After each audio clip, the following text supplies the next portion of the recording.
Donc, on va y aller avec le déroulement du webinaire. Tout d'abord, en fait, je vais vous présenter les intervenants. Il va y avoir Alain Lachapelle, qui est le représentant régional au bureau de l'FPC à Montréal et qui est responsable de votre section locale, qui va faire une présentation d'autour Alain, entre 15 et 30 minutes. Mais avant, pour commencer, vous allez avoir la chance d'entendre votre VPER, le vice-président exécutif régional pour la région du Québec de la FPC, M. Yvon Barrière. Donc, après la présentation d'Alain, on vous demandait de laisser Alain faire sa présentation et par la suite, il va répondre aux questions. Par contre, si vous avez des questions durant le webinaire et que vous voulez nous les envoyer, on va pouvoir y répondre une fois qu'Alain va avoir fini son allocution. Il va pouvoir répondre à toutes vos questions. Donc, je vais passer la parole à Yvon Barrière, VPER pour la région du Québec. Yvon, à toi. Ben, merci beaucoup, Carlin. Merci, Alain, d'avoir organisé cette activité que je trouve extrêmement importante pour bien informer nos membres de la situation. Je veux vous dire d'entrée de jeu que je trouve vraiment déplorable ce type d'annonce. Ça me déplaît au plus haut point de voir certains d'entre vous privés de votre emploi pendant un bout de temps, privés de votre emploi, puis privés aussi d'une partie de votre paye hebdomadaire. Je sais bien qu'on vit des circonstances exceptionnelles qu'on n'aurait jamais pu prévoir, même à ça. Je souhaite toujours que tous tes membres s'en sortent indemnes. Donc, aujourd'hui, on va regarder ensemble la lettre d'entente que l'employeur propose. Ils veulent se prévaloir du programme fédéral d'aide aux entreprises dans le cadre de la pandémie. Bon, on sait que c'est déjà mieux là, que le programme d'urgence canadien, que nos membres de la FPC gèrent, là, juste en passant. Plus de 4 millions durant la première semaine se sont prévalus de cette demande-là pour le programme d'aide. Le programme que Alain va vous proposer, bon, nous donne un peu d'oxygène aux personnes touchées, même si ce n'est pas le cas idéal, même si ce n'est pas l'idéal. Je vais laisser là, en ce moment Alain vous expliquer la situation, le protocole, et je vais demeurer pour la période de questions s'il y a lieu. Et je tiens aussi là, à remercier encore une fois là, du travail que Alain accomplit et José, votre présidente, depuis quelques semaines. Et écoutez, ça fait 2 semaines environ qu'on a une cellule de crise et qu'on étudie tout ça de possibilités parce qu'on s'attendait à avoir cette nouvelle-là atterrir là, sur notre table de dessin. Mais bon, je laisse Alain vous expliquer la situation et je vais rester pour la période de questions. Tout le monde qui sont ici présentement, là, je pense que près de 75 personnes, mais je vous remercie d'être là. Merci Alain, à toi. Merci Yvon. Pour ceux qui ne me connaissent pas, mon nom est Alain Lachapelle, je suis représentant au bureau régional de Montréal et je travaille avec José et l'équipe syndicale à l'aéroport depuis plusieurs années. Comme vous le savez, on a travaillé fort à l'aéroport, entre autres là, dans les 2 dernières années avec tous les mouvements qu'il y a eu avec ADM, les préposés, l'article 44 et tout et tout. Là, aujourd'hui, ce n'est pas de ça qu'on veut vous entretenir, c'est bien de la lettre d'entente qu'on vous a envoyée samedi. Bien, on vous a envoyé 2 lettres d'entente samedi. La première était vraiment sur le modus operandi des salaires pendant les 2 prochains mois, c'est-à-dire du 15 avril au 15 juin. Et la deuxième lettre d'entente, c'est pour les personnes qui pourraient avoir droit à la retraite, qui pourraient prendre un départ volontaire à la retraite. Les personnes les personnes qui ont droit de prendre leur retraite sans pénalité présentement, je pense qu'ils se connaissent. Si vous avez des questions, vous pouvez toujours appeler José après la présentation. Pour l'instant, il y en a 2 sur la liste, fait que je pense que ces personnes seront avisées directement et ils pourront là, prendre les décisions qui les avantagent le plus à partir de là. Au niveau de la lettre sur le changement au régime salarial pour les 2 prochains mois. On a été approché la semaine passée par Mme Bergeron, qui est la vice-présidente aux ressources humaines, et Mme Dubé, qui est la directrice des ressources humaines, pour nous faire dire que malheureusement, avec la fermeture quasi complète de l'aéroport, moi, je ne suis pas allé depuis que les événements de la mi-mars, mais on me dit que les stationnements sont vides, que les commerces sont fermés, que présentement, on ferme des parties d'aéroport, on ferme tout parce que c'est pas utilisé. On a de moins en moins de vols, moins en moins de passagers, qui fait que ADM est obligé de prendre des décisions. On nous dit du côté d'ADM que tous les projets sont arrêtés, à part ceux qui coûteraient plus cher d'arrêter que de continuer. Je n'ai pas le détail, mais la majorité des projets sont arrêtés. On nous dit aussi que présentement, jusqu'à la fin avril, le budget balance, mais à partir du début mai, le budget ne balancera plus. On va écrire à l'encre rouge. Fait que pour l'instant, on cherche là, à remplir, ils cherchent de plus en plus à remplir leurs obligations. Ils sont fort conscients que la décision du gouvernement fédéral de leur donner un congé de loyer jusqu'à la fin de l'année est une bonne nouvelle pour eux.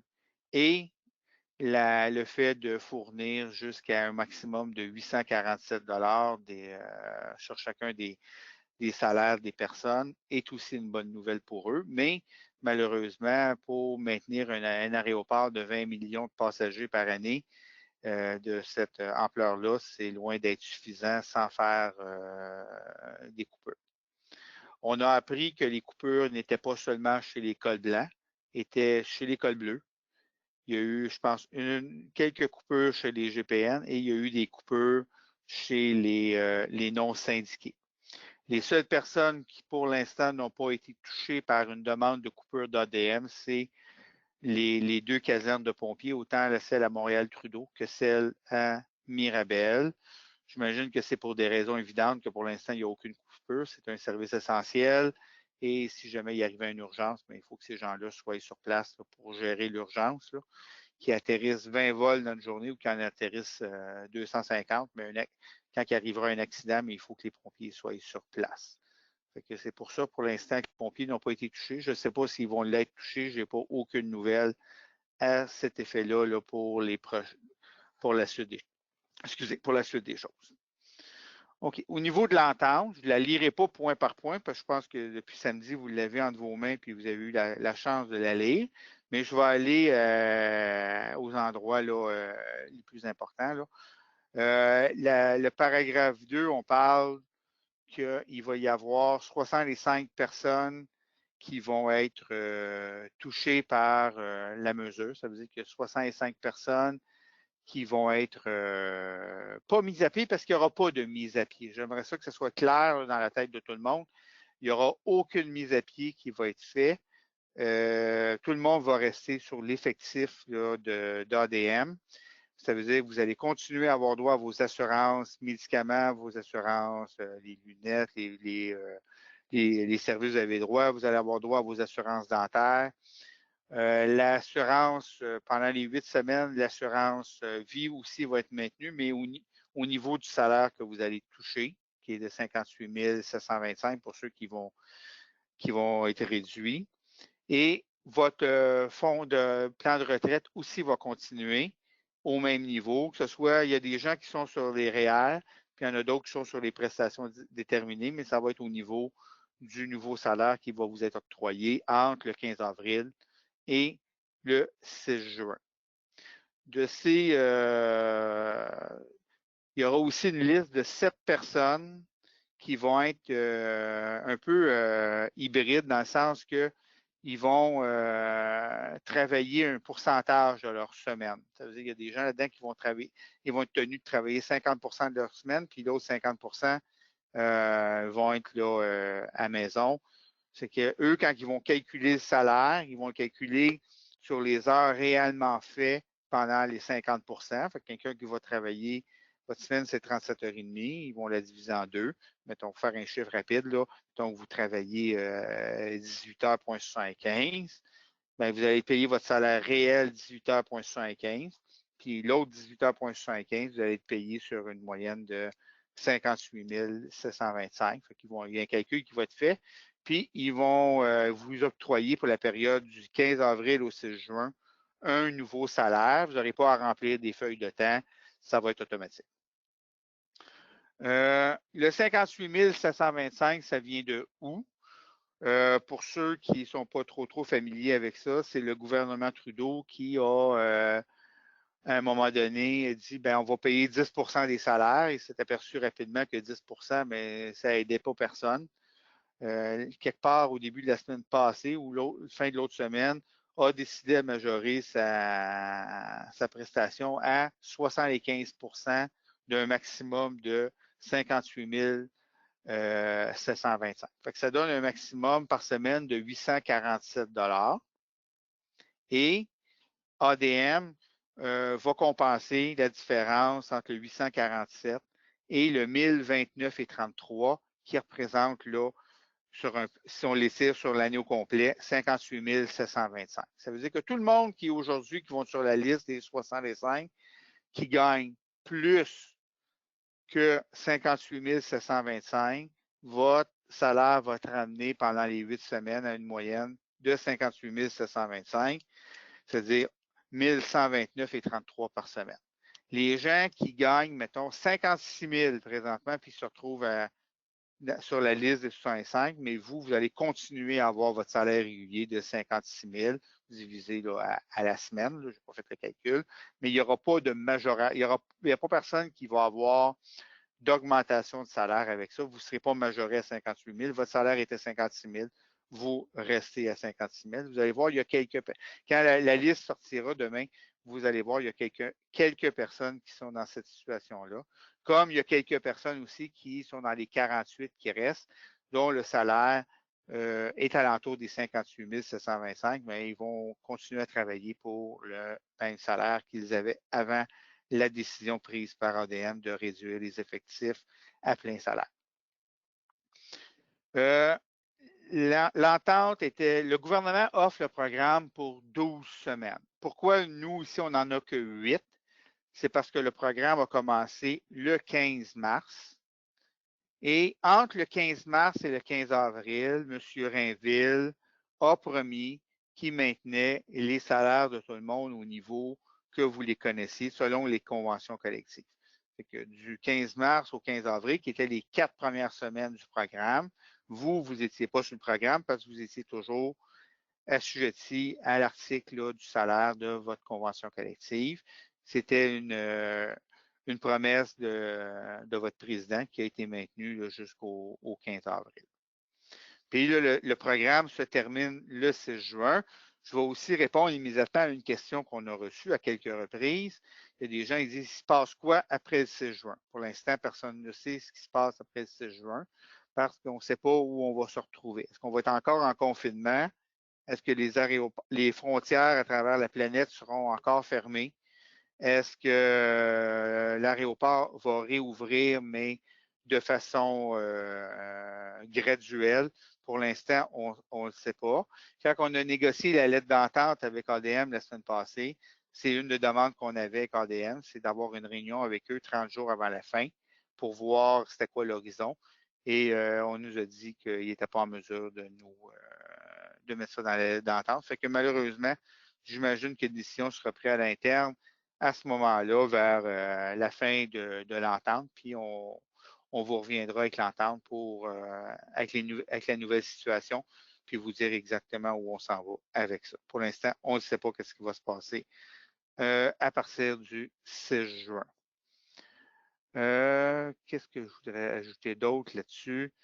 Naturellement, le reste de votre convention collective s'applique. Vous voyez à l'article, au point 8 de l'entente, l'employeur s'engage à maintenir tous les droits applicables dans le contexte de force majeure privée à la convention collective. Au début, quand ils nous ont présenté la première lettre d'entente, c'était marqué que le syndicat s'engageait à pas faire, et ses membres à ne pas faire de grief selon l'article 36, qui est l'article des griefs et arbitrages de votre convention collective. On s'est objecté à ça. ADM a changé sa position pour parler de contexte de force majeure. On a soumis ça à nos procureurs et selon leur interprétation, il n'y a pas de problème avec ça, qu'il va vraiment falloir, si ADM veut nous empêcher de faire un grief sur quoi que ce soit, ce sera à eux le fardeau de la preuve. Ils se sentent très à l'aise avec la façon que le paragraphe est maintenant écrit. On a eu quelques questions aussi à savoir, c'est quand que la liste elle va sortir? Est-ce que vous allez distribuer la liste? Est-ce que vous allez nous la présenter, la liste? La position qui a été prise, je sais que c'est pas tout le monde qui va être d'accord avec ça. Je sais qu'en fin de semaine, l'École bleue, eux, ont fait une assemblée, ont distribué la liste, ont fait le travail de l'employeur et ont annoncé à leurs gens qui étaient restés à la maison puis qui continuaient à travailler.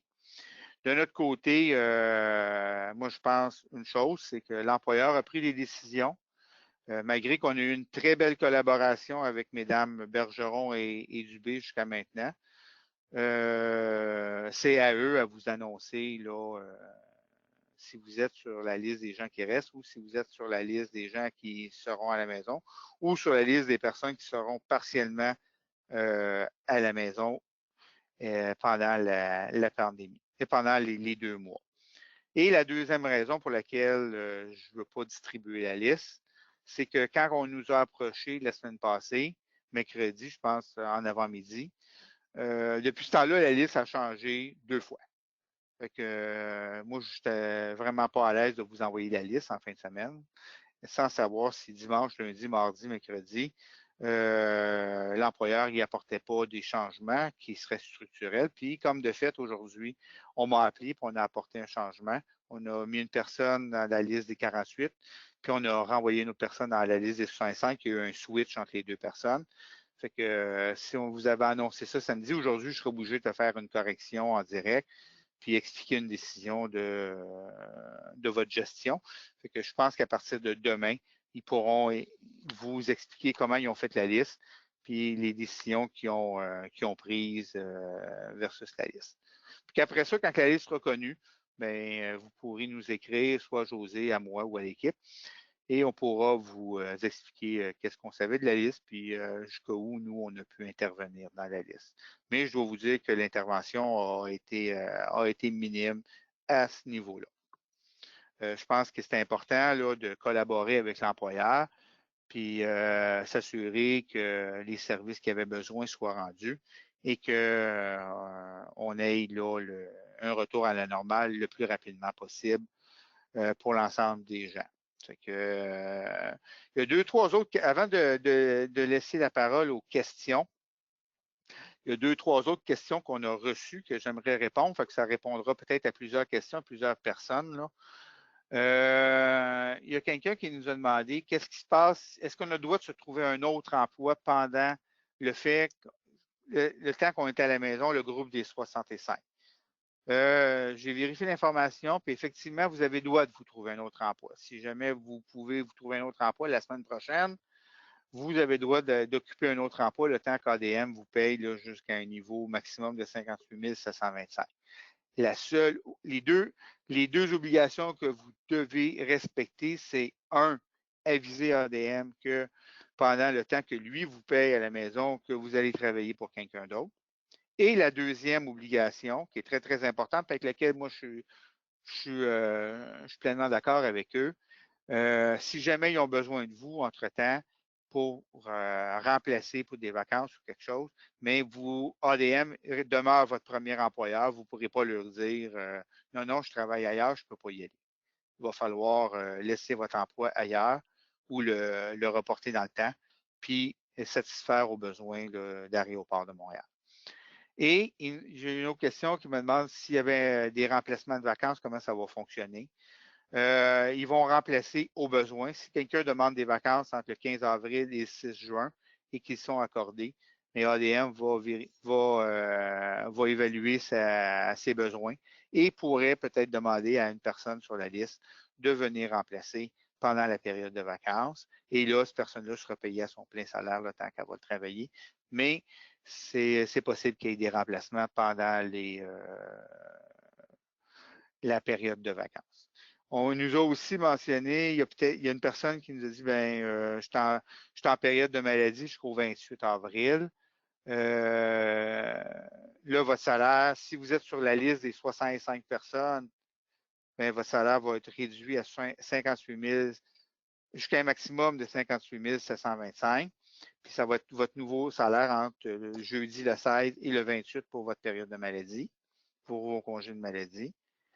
Si vous êtes sur la liste des personnes qui restent, ben vous allez continuer votre congé de maladie, puis vous allez avoir votre plein salaire pour votre congé de maladie. Ça, je pense que ça fait un peu le tour des questions. Ah oui, il y a une autre personne qui était en congé différé. Si la personne est sur la liste des 48 qui restent, elle continue son congé différé comme prévu. Puis la même chose, c'est sur la liste des 65 personnes ou des 7 personnes qui sont à temps partiel. La personne continue son congé différé avec les mêmes montants qu'elle va recevoir parce que c'est un congé qui est déjà payé. Fait que c'est de l'argent que cette personne-là a déjà mis comme en banque pour avoir le congé. Fait qu'il n'y aura pas de changement à ce niveau-là. Puis ceux qui sont sur des congés de paternité, maternité, s'il y en a, la convention collective continue à s'appliquer. Fait que vous avez le droit de prendre vos congés. Si votre conjointe accouche, mais vous allez pouvoir prendre votre congé de paternité si vous en avez un à prendre, même si vous êtes parmi les 48 personnes qui seront sur les rangs des personnes qui restent à l'emploi, qui travaillent pendant les 2 mois de l'entente. Fait que ça fait un peu le tour de l'entente avec les questions que j'ai répondues. Juste avant de laisser la parole, j'aimerais aussi vous dire que quand on a négocié avec ADM, on a tenté de vous avoir plus d'argent pour les 58 725, puis on s'est buté à une fin de non-recevoir. Puis plus de temps pour commencer la mesure au lieu de la commencer cette semaine, mais peut-être prendre une semaine de plus. Et encore là, on s'est buté de leur côté à une fin de non-recevoir. Fait que c'était des choses que ADM n'a pas voulu négocier avec nous, et qui semble ne pas avoir voulu négocier ni avec les Bleus, les GPN et les non-syndiqués aussi. Fait que ça fait le tour de ce que j'avais à dire avant de prendre vos questions. Fait que je remets ça le contrôle entre les mains du modérateur pour la période de questions. Merci beaucoup, Alain. Alors, c'est Pierre Lebel ici. Bonjour à tout le Oui, monde. alors, Alors, je voudrais justement souligner l'apport de Pierre Lebel, qui est l'agent d'éducation de la région de la capitale nationale, qui nous donne un gros coup de main pour ce webinaire. Donc, Pierre, on te passe le contrôle et merci de piloter ce webinaire pour nous. merci. Alors, parce que vous savez maintenant que on travaille à la maison depuis plus d'1 mois là, au niveau de la FPC, puis on a des outils qui sont moins performants qu'au travail. Donc, on essaie de trouver des façons de s'assurer qu'on puisse faire des choses comme ces webinaires. Alors, j'ai une première question qui vient de François Primo. Je pense que Alain, tu y as déjà répondu, mais j'imagine que la liste va dire qui garde la job et qui va sur le programme du fédéral. J'imagine que ça va être justement ce que la liste va donner comme information. Effectivement, la liste va donner qui garde son emploi et qui va sur le programme fédéral. Puis j'aimerais juste profiter de la question de François pour aussi ajouter que ceux qui vont rester à l'emploi, ADM va aussi aller chercher le 847 pour avoir une subvention sur vos salaires, mais vous allez continuer à avoir votre plein salaire pendant la période. Parfait, merci. Il y a Younes qui demande quel est le nombre total de cols blancs. Le nombre total de cols blancs, selon les dernières listes en notre possession, puis selon les dires aussi d'ADM la semaine passée, on a 120 cols blancs. Parfait. Il y a Carlos qui demande au niveau de la cotisation syndicale, est-ce qu'il y a des modifications qui vont être apportées? Au niveau de la cotisation syndicale, je vais laisser la parole à notre représentant politique, qui est Yvon Barrière. Je pense qu'Yvon va être plus équipé que moi pour répondre à ça. Je pense que ça relève plus de son domaine que du mien. Parfait. À toi, Yvon. Merci, Alain. Oui, les cotisations demeurent, mais ils seront ajustées au niveau salarial que les personnes recevront leur nouveau salaire à compter de la semaine prochaine. Il est possible qu'il y ait peut-être là un petit ajustement qui va se faire là, pas nécessairement immédiatement, mais ça va se compenser dans les prochaines semaines ensuite. Parfait, merci. Alors, il y avait Annick qui demande, la question c'est comme vous avez fait avec l'école bleue en fin de semaine passée, est-ce que vous allez nous partager le nombre de personnes restantes par poste? C'est effectivement ce qui va se passer demain ou jeudi, mais je pense que c'est demain que Mme Dubé va faire l'annonce aux gens là, qui restent pas. Puis je pense que à ce moment-là, ça sera déterminé qui reste par poste puis qui doit partir par poste, puis la façon que le choix a été fait. Merci, Alain. Il y a François qui demande qu'est-ce qui se passe avec les vacances. Je sais pas si tu y as touché déjà. Non, les Non. vacances, c'est business as usual dans le sens que vous allez continuer à accumuler les vacances, les maladies, tout et tout. Tous les congés que vous avez droit, mais vous continuez à les accumuler le temps que vous êtes à la maison, au même rythme. Que si vous êtes sur un rythme de 3 semaines, 4 semaines, 5 semaines de vacances, vous allez continuer à accumuler vos vacances de la même façon.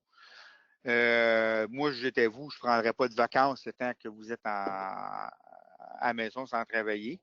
Fait que, parce que là, ils vont vous les payer. Si vous prenez des vacances, ils vont vous les payer au niveau du salaire de 58, jusqu'à un maximum de 58 725 pour ceux qui sont à la maison. Mais si vous attendez au retour au travail, mais ils vont te rémunérer à votre plein salaire. Là. Mais les vacances continuent à s'accumuler. Puis pour les 48 personnes qui vont rester, mais c'est la même affaire, les vacances continuent à s'accumuler. Puis si vous prenez des vacances, mais ils seront payés au montant de votre salaire parce que vous serez toujours au travail.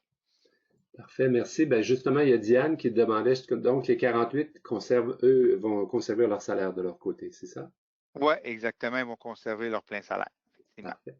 Alors, Carlos demande si le salaire, lui, va être réduit, pourquoi les heures ne sont pas réduites dans le même pourcentage? Mais parce que les gens ne travailleront pas, là. Et vous allez être à la maison sans travailler. Fait qu'ils vont réduire votre salaire à un niveau de 58 725, mais il n'y aura pas d'heures de travail à faire, là. Fait que ça sera. J'aime pas prendre le mot vacances parce que c'est pas des vacances. Les vacances, c'est quand on a la chance de se reposer puis relaxer puis pas avoir de soucis, là. Mais c'est du temps que vous allez passer à la maison que vous n'aurez pas besoin de travailler. Fait que les heures vont être réduites à zéro, dans le fond. Là. À moins qu'on vous demande de venir travailler. Puis si on vous demande de venir travailler, là, pour le temps que vous allez travailler, ils vont vous payer à votre salaire régulier. Merci. Il y a deux questions justement qui parlent de la liste. Est-ce qu'elle sera remise, est-ce que la liste complète sera remise à tout le monde ou si chaque personne sera contactée individuellement sur son état de situation? Ben, moi, j'imagine que la liste, ça va être, les gens vont être contactés individuellement, je pense. Je ne sais pas de quelle façon. Est-ce que ça va se faire avec votre gestionnaire direct? Est-ce que ça va être fait par les ressources humaines? Mais par la suite, quand les gens auront su leur annonce, moi, j'ai aucun problème à distribuer la liste. Je vais demander que la dernière correction de cet après-midi soit apportée. Et la liste, je pourrais la distribuer. Il n'y a rien de confidentiel là-dessus. Vous allez voir qui reste pas. C'est pas un problème, ça. Parfait. Alors, ça répond à plusieurs questions justement que j'avais sur la liste. Il y a une question de Paolo aussi qui dit que un peu plus de 50% des syndiqués seront à la maison, donc je m'attends à ce que plus ou moins la même chose pour les non-syndiqués. Est-ce que vous connaissez le pourcentage des non-syndiqués qui sont touchés là, par ces mesures? Non, absolument pas. On n'a aucun détail sur les non-syndiqués. On ne sait pas c'est quoi non plus leur arrangement. On peut penser je pense que les bleus ont été coupés à pas loin de 50%. Puis peut-être que José pourra compléter ma réponse. Il y a encore des gens qui travaillent sur la neige qui probablement seront coupés d'ici la fin du mois d'avril, là, parce que je pense qu'ils attendent pour s'assurer que les pistes soient déblayées. Puis les GPN, je ne sais pas combien de personnes non plus ont été coupées chez les GPN, mais ils sont rien que 22 aussi. Fait que c'est sûr que peut-être que l'ampleur est moins grande au niveau du pourcentage. J'ai pas ces réponses-là. Merci. Il y a Hicham qui demande est-ce qu'on sait, est-ce que l'employeur a partagé avec nous les critères du choix des postes qui ont été touchés? Oui, ils ont partagé, ils nous ont dit comment ils l'avaient fait.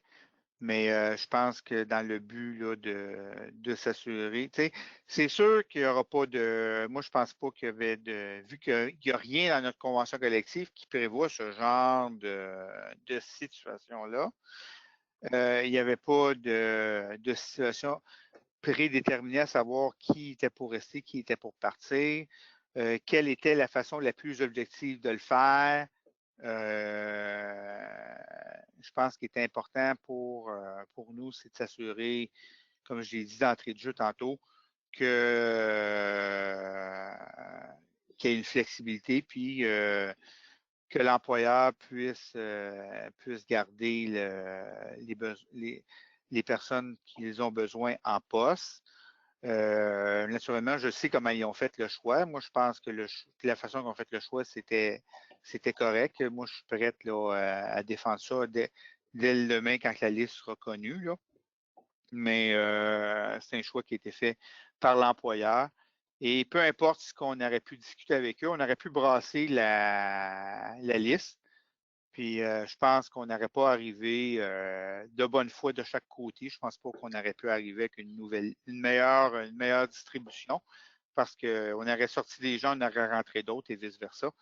Et je pense que ça aurait causé d'autres questionnements. Moi, je pense que la décision qui a été prise par ADM était quand même juste. Là. Parfait, merci Alain. Il y a Marie-André justement, qui te pose, les gens qui sont retournés à la maison, est-ce que, si elle fait partie du groupe des gens qui doivent aller à la maison, est-ce qu'elle peut utiliser son droit d'ancienneté pour supplanter quelqu'un qui a moins d'ancienneté, qui n'aurait pas, vas-y. Oui, l'article 28 de la Convention qui parle de supplantation est en cas de mise à pied. Là, il n'y a aucune mise à pied qui est faite. Là. C'est bien important. Quand vous êtes en mise à pied, vous êtes en chômage. Là. Dans le sens que vous n'avez plus de lien avec votre employeur. Puis là, vous pouvez faire de la supplantation parce que c'est prévu, là, si vous êtes capable d'occuper un autre poste d'une personne qui a moins d'ancienneté. Dans le cas qui nous intéresse présentement, ADM, contrairement, là, je suis content de la question qui soit apportée, ça va me permettre là, de vous donner une autre information qui est importante. Là. ADM, contrairement à plein d'autres aéroports au pays, ont décidé de ne pas faire de mise à pied pour envoyer les gens directement au chômage. Je sais que les aéroports que je vais vous nommer, c'est des aéroports que nous, on représente. Toronto n'est pas là-dedans parce qu'on ne les représente pas. Mais vous allez voir que ces aéroports-là, au lieu de faire qu'est-ce qu'ADM a fait pour profiter de la subvention puis garder les gens avec le plus haut salaire possible, ils ont tout simplement fait des mises à pied temporaires. Ces gens-là sont à la maison présentement, soit sur une prestation d'assurance-emploi ou sur la prestation canadienne d'urgence. Il y a l'aéroport de Winnipeg, de Windsor, de Timmins, de Thunder Bay, de Sydney, de Sault-Sainte-Marie, de North Bay, Kamloops, Calgary, qui est quand même assez gros, où on a mis 93 personnes à pied, et Québec, qui est un de nos voisins, où il y a eu au-dessus de 40 mises à pied aussi. Puis à ces endroits-là, je ne vous dis pas que ça ne changera pas, mais pour l'instant, ces gens-là sont vraiment sur l'assurance-emploi. Eux, si leur convention collective permettait de la supplantation, ils ont sûrement eu droit, parce qu'ils ont peut-être eu droit, à moins que la mise à pied temporaire changeait des choses. Mais nous, à Montréal, il n'y a pas de mise à pied, fait qu'il n'y aura pas de supplantation. Merci Alain. Il y a Johan qui demande au niveau de la mécanique, est-ce que l'ADM va payer la totalité du montant du salaire ou il va y avoir un chèque d'ADM, puis un chèque du gouvernement? Non, c'est ADM qui va fournir votre chèque de paye au complet. ADM va recevoir le supplément jusqu'à un maximum de 847 par individu directement, puis lui va vous faire un chèque qui va représenter la partie du gouvernement et sa partie à lui. Parfait, merci. Alors, il y avait Marc qui demandait, pour ceux qui doivent continuer à travailler, est-ce que les descriptions de tâches et les charges de travail devront être respectées par rapport à leur poste? On peut leur demander de faire d'autres tâches. Bien, jusqu'à maintenant, on ne nous a pas parlé qu'on était pour changer les charges de travail puis les descriptions de poste. Et comme je vous l'ai dit tantôt, le reste de la convention collective s'applique. Fait que autant que je suis concerné, moi, je considère qu'on devrait continuer à vous demander le travail que vous faites. Puis on ne devrait pas déroger de votre description de tâche. Parfait. Merci, Alain. Il y a Damien qui demande qu'est-ce qui arrive aux employés en période d'essai? Est-ce qu'on le sait? Bien, les employés qui sont en période d'essai, tout continue parce que il y a rien qui est arrêté, puis il n'y a rien dans la lettre d'entente qui dit que les périodes de probation d'essai sont arrêtées. Fait que le temps continue à s'accumuler autant que je suis concerné aussi. Là. Parfait. Il y a Danny qui dit que M. Rainville avait annoncé dans un courriel qu'on pourrait être déployé dans d'autres fonctions. Et il demande ce qu'il peut attendre des 48 personnes qui sont touchées là, par les mesures de réduction. Bien, comme j'ai dit précédemment, moi, je n'ai pas eu vent ni de Mme Bergeron ni de Mme Dubé qu'on était pour demander à ces gens-là d'être déployés dans d'autres fonctions. Si je peux vous donner un exemple, je sais que présentement, avec les pompiers, il y a eu des rencontres au comité de relations de travail et il y a eu des changements aux fonctions, mais ça a été négocié entre le syndicat et l'employeur. Les pompiers, présentement, n'interviennent plus en zone publique de l'aéroport, autant pour les premiers répondants ou pour un feu. Ils interviennent seulement en zone réglementée de l'aéroport pendant la pandémie. Mais c'est quelque chose qui a été négocié entre les deux parties. Fait que si on veut vous déployer dans d'autres emplois, il va falloir qu'ils communiquent avec nous. Parfait. Merci. Il y a José qui demande est-ce que les accès à l'ordinateur et tout ça sont maintenus pendant la période? J'imagine que oui. Moi, on ne m'a pas dit qu'il n'y a rien qui serait coupé pendant la période. Même la semaine passée, Mme Dubé m'a dit, mais parce qu'on cherchait l'adresse courriel, je pense, de une ou deux personnes qu'on n'avait pas. Puis Mme Dubé, elle m'a dit, ben, vous pouvez toujours prendre les adresses ADM pour les envoyer à ces personnes-là parce que ça fonctionne toujours. Fait que je n'ai pas non plus d'informations comme quoi les accès seraient coupés. Parfait.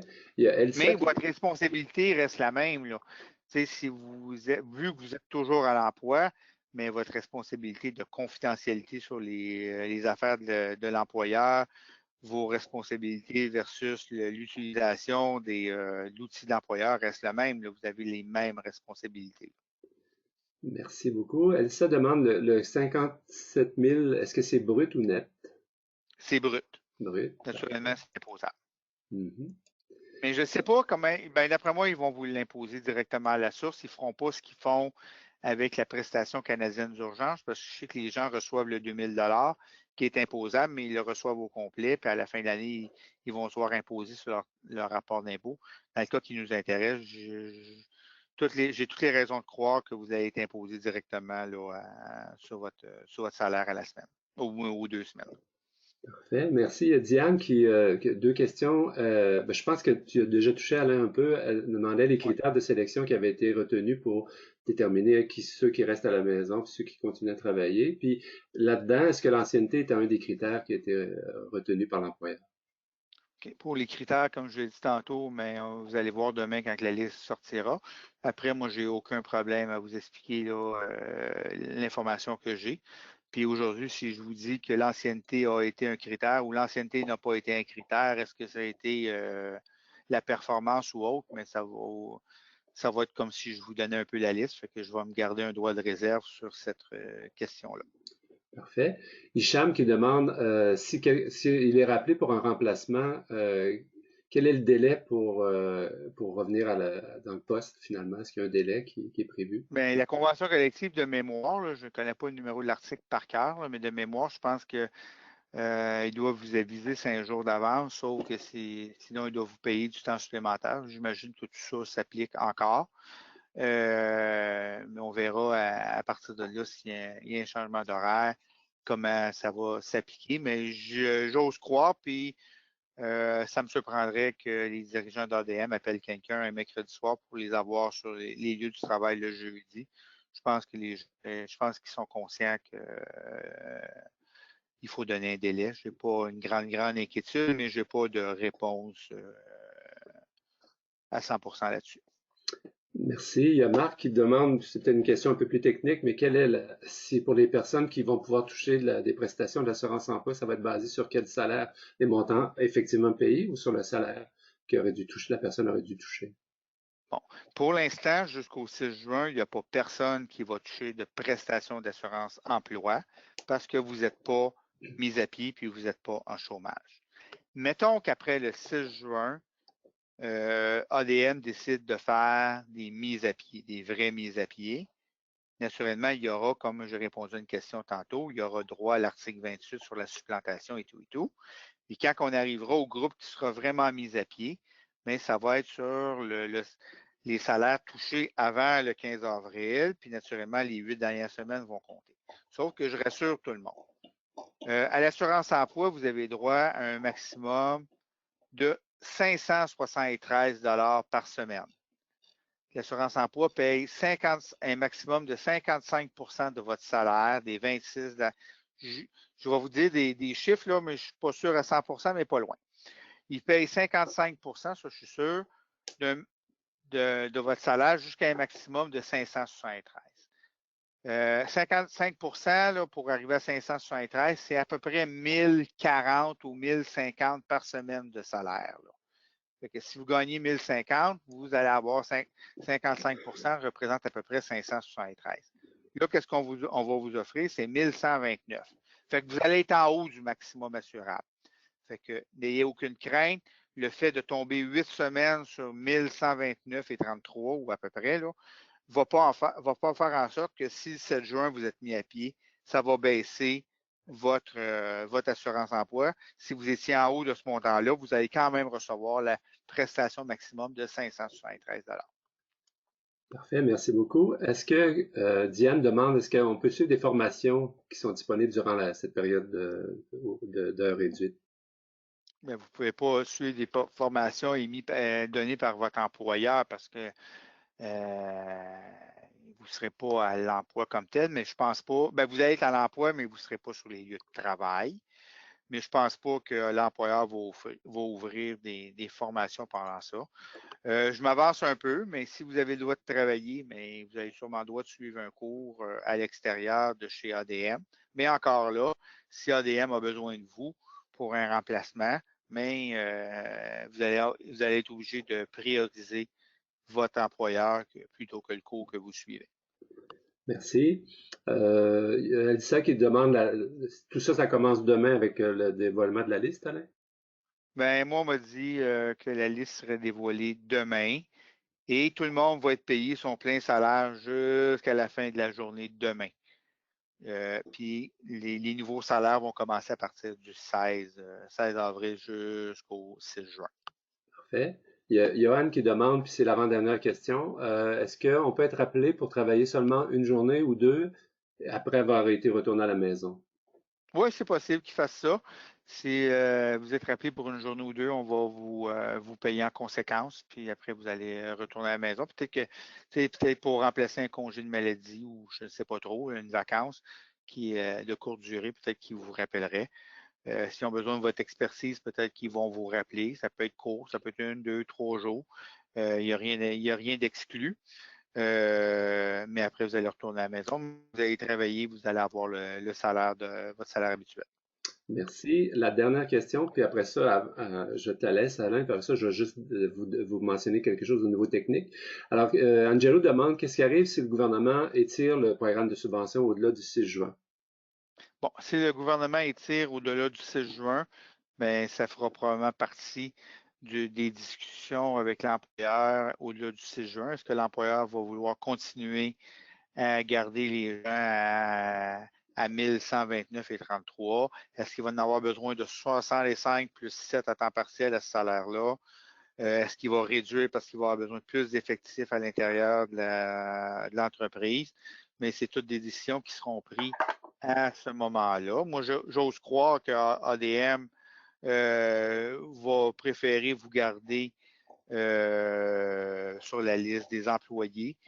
Un, pour vous donner droit à vos assurances, votre plan de pension, assurance vie, puis aussi pour vous donner une meilleure énumération que les 573 $ de l'assurance emploi. Mais tout ça reste spéculation au moment où on se parle. Parfait, merci beaucoup. C'était la dernière question. Je vous mentionne au niveau technique toutes vos questions, celles que j'ai données, puis si j'en ai oublié, je m'excuse, mais je pense qu'on a fait le tour. On peut les sauvegarder. Donc, moi, c'est un fichier que j'envoie ensuite à Alain qui pourra, s'il y a des choses plus claires, il pourra vous donner d'autres informations. Maintenant, je vais repasser la parole à Carlin, puis je pense qu'il nous reste deux petites précisions à faire, puis je pense qu'on aura à peu près complété. Alors, Carlin, tu peux prendre le relais.